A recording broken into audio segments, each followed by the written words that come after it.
Pregnancy में दूध कब निकलता है? जो भी महिलाएं पहली बार प्रेग्नेंट हो रही हैं उनके मन में ये सवाल होता है, क्योंकि कहीं ना कहीं उन्होंने पढ़ा होगा या फिर किसी के मुंह से सुना होगा कि मेरी डिलीवरी के बहुत पहले ही मुझे ब्रेस्ट मिल्क का रिसाव होना शुरू हो गया था और बहुत ज़्यादा तकलीफ हुई थी। बहुत सारे लोग इसको शर्मिंदगी के रूप में भी ले सकते हैं। तो आज सारी बातें आज इस वीडियो में डिस्कशन करेंगे कि प्रेगनेंसी में आखिर दूध कब निकलता है, और अगर आपको दूध निकल रहा है, आपके ब्रेस्ट से रिसाव हो रहा है, तो इस केस में आपको क्या करना चाहिए। वीडियो काफ़ी इन्फॉर्मेटिव है, प्लीज शुरू से लेकर लास्ट तक जरूर देखिएगा। नमस्कार दोस्तों, मेरा नाम हर्षिता वर्मा है और आपका मेरे channel twins my world care पे बहुत बहुत स्वागत है। सबसे इंपॉर्टेंट चीज़ क्या होती है कि जब भी अगर आपकी प्रेगनेंसी रुकती है तो प्रेगनेंसी रुकने का मतलब होता है कि महिलाओं के शरीर में सैकड़ों तरह के चेंजेस अब आने शुरू हो जाएंगे। जब ये चेंजेस आएंगे तो आपको उसको घबराहट के रूप में नहीं लेनी है कि मेरे साथ ये क्या हो रहा है। अगर ये चीज़ें बहुत ज़्यादा अनयूजुअल हैं, जो आपको बहुत ज़्यादा पेन क्रिएट कर रही हैं, जिससे आपको बहुत ज़्यादा तकलीफ हो रही है, तो ऐसे केस में आप अपने डॉक्टर से, गायनेकोलॉजिस्ट से मिलना बिल्कुल ना भूलें। लेकिन कुछ अगर हल्की फुल्की दर्द है, हल्की फुल्की जी मचलाना है, या फिर अगर आपकी ब्रेस्ट का रिसाव ही क्यों ना हो, ये सारी चीजें बिल्कुल नॉर्मल है। होता क्या है कि जब महिला के शरीर में गर्भ का रोपण होता है तो उनके गर्भ के रोपण के साथ ही साथ उनके मानसिक बहुत सारे बदलाव होते हैं। मानसिक बदलाव ये होते हैं कि वो पूरे टाइम 24/7 वो बच्चे के बारे में ही सोच रही हैं, और जब महिला बच्चे के बारे में सोचती हैं और साथ ही साथ आपका शरीर पूरी तरह से हार्मोनली वर्क कर रहा है,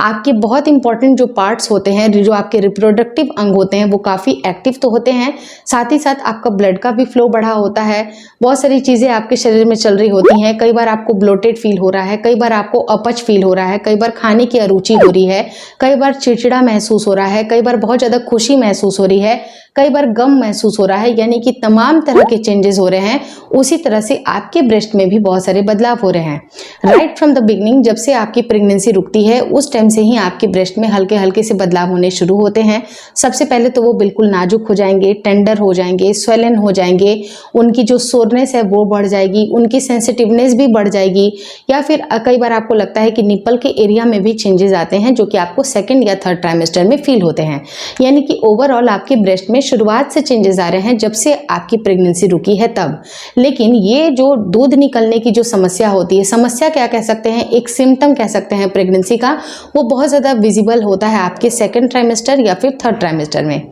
आपके शरीर में जब लगातार चेंजेस हो रहे हैं तो आपके ब्रेस्ट के टिश्यूज़ भी परिवर्तित हो रहे हैं, उनके टिश्यूज़ एक्टिव हो रहे हैं। जो ग्लैंड्स होती हैं, जो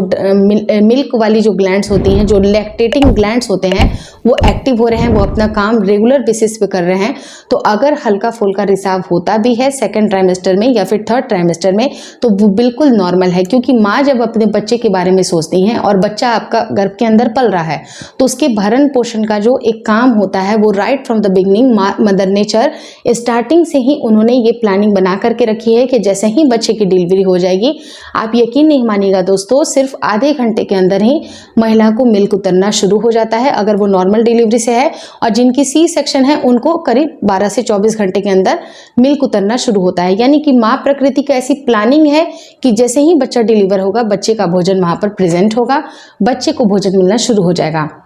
तो ये जो भोजन मिलने की जो प्रक्रिया है, तो पहले से अगर उसकी तैयारी नहीं होगी, अगर मान लीजिए कि जब भी अगर आप स्कूल से घर आते हैं तो आपको पता है कि माँ ने ऑलरेडी मेरे लिए खाना पका करके रखा होगा, और जब आप जाते थे तो कैसे गर्मा गर्म चावल दाल या रोटी सब्जी कुछ भी आपको अवेलेबल होती थी। उसी तरह से जब बच्चा धरती पर जन्म लेता है, उसकी मिल्क की जो प्रोडक्शन है उसकी पहले ही से बनना शुरू होती है। तो कई बार क्या होता है कि ब्रेस्ट में अगर ज़्यादा मिल्क भर जाता है तो वो हल्की फुल्की रिसाव होना बिल्कुल नॉर्मल है, वो भी सेकेंड ट्राइमेस्टर और थर्ड ट्राइमेस्टर में। फर्स्ट जो ट्राइमेस्टर होता है उसमें मिल्क का प्रोडक्शन पूरी तरह से नहीं होता है, बस ग्लैंड्स एक्टिवेट होते हैं, तो उस टाइम पे मिल्क प्रॉपर तरीके से नहीं बन रही होती है। लेकिन सेकेंड ट्राइमेस्टर में हल्की फुल्की जो पीला पदार्थ या कुछ रिसाव अगर दिखता है, जिसे हम लोग कोलोस्ट्रम बोलते हैं, इसमें बहुत ज़्यादा फैट्स होता है, बहुत ज़्यादा जैसे प्रोटीन की मात्रा होती है। और अगर ये कहा जाए जब भी बच्चे का जन्म होता है तो महिला जब आधे घंटे के अंदर अंदर जब वो मिल्क पिलाती हैं तो पहला जो पीला गाढ़ा दूध होता है उसमें काफ़ी अच्छी मात्रा होती है कोलेस्ट्रॉल की,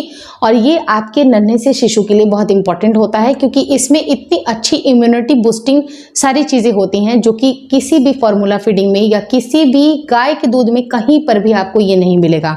जो माँ के दूध की जो शक्ति होती है, कई बार क्या होता है आपने देखा होगा कि कुछ बच्चे होते हैं जो कि प्री मैच्योरली पैदा होते हैं, लेकिन अगर उनको पूरे टाइम ब्रेस्ट फीडिंग मिलती गई है तो उनके ज़्यादातर स्वस्थ होने के चांसेस होते हैं। लेकिन कुछ ऐसे बच्चे होते हैं जो कि प्री मैच्योर तो होते ही होते हैं, और अगर उसके अलावा उनको ब्रेस्ट फीडिंग नहीं मिल रही है, माँ का दूध प्रॉपर नहीं मिल रहा है, तो उनके सर्वाइवल की रेट काफ़ी कम होती है इरिस्पेक्टिव ऑफ जो बच्चों को ब्रेस्ट मिल्क मिल रही है। यानी कि जो इम्यूनिटी होती है बच्चों की वो काफ़ी ज़्यादा स्ट्रांग होती है अगर उनको माँ का दूध मिलता है तो ये जो माँ का दूध होता है, जो पहला दूध होता है, ये काफ़ी ज़्यादा बच्चे के लिए बेनिफिशियल होता है और इसको ज़रूर पिलाना चाहिए। बहुत सारे लोग पहले के ज़माने में ऐसा सोचते थे कि इसको फेंक देना चाहिए, लेकिन इसको फेंकना नहीं चाहिए। बिल्कुल सही दूध है, आपको इसको ज़रूर पिलाना चाहिए। ये बच्चे के लिए बहुत ज़्यादा फायदेमंद है।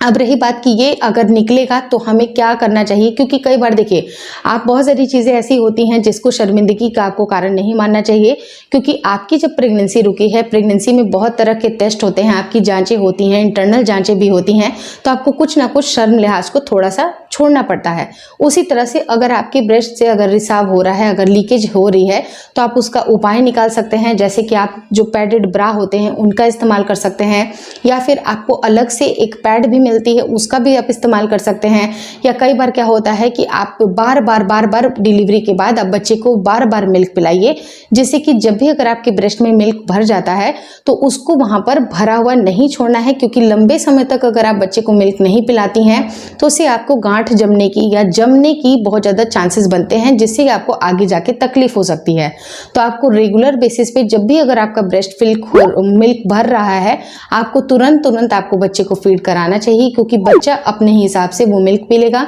और मिल्क जैसे ही वो पीता है आपके ब्रेस्ट में काफ़ी हल्कापन महसूस होता है, वहाँ पर आपके ब्रेस्ट वगैरह दर्द नहीं करते हैं। तो आपको एक्सक्लूसिवली ब्रेस्ट फीडिंग ज़रूर कराने चाहिए। पहला जो 2 साल होता है वो बच्चों के लिए इम्पॉर्टेंट होता है, तो आप ब्रेस्ट फीडिंग ज़रूर कराइए, और कहीं पर भी आपको शर्मिंदा होने की आवश्यकता नहीं है। आप चाहें तो कुछ अगर जैसे सैनिटरी नैपकिन्स भी होते हैं उसको भी कट करके आप अपने ब्रा में लगा सकते हैं, जिससे कि आपको कोई तकलीफ वगैरह ना हो। तो आप इन सब चीज़ों से अपने जो आप थोड़ा सा खुद को ड्राई फील कर सकती हैं। अगर बहुत ज़्यादा हो रहा है, तो अगर डिलीवरी के पहले ही बहुत ज़्यादा हो रहा है तो उस टाइम पे आप डॉक्टर से मिल सकती हैं, लेकिन डॉक्टर भी आपको यही लाइन बोलेंगे कि बिल्कुल नॉर्मल है। और कई बार बहुत सारी ऐसी भी महिलाएं होती हैं जो हमारे घर की बड़ी लोग होती हैं, वो ऐसा मानती हैं कि अगर आपका ब्रेस्ट का रिसाव बहुत ज़्यादा हो रहा है तो अब डिलीवरी के संकेत भी नज़दीक आने वाले हैं, क्योंकि जैसे ही आपकी डिलीवरी होने वाली होती है बहुत सारे शरीर में बदलाव होते हैं। उनमें से एक होता है कि ब्रेस्ट का रिसाव होता है और वो ज़्यादा हो जाता है। लेकिन अगर आपको स्टूल पास हो रही है, आपको काफ़ी ज़्यादा यूरिन आ रही है,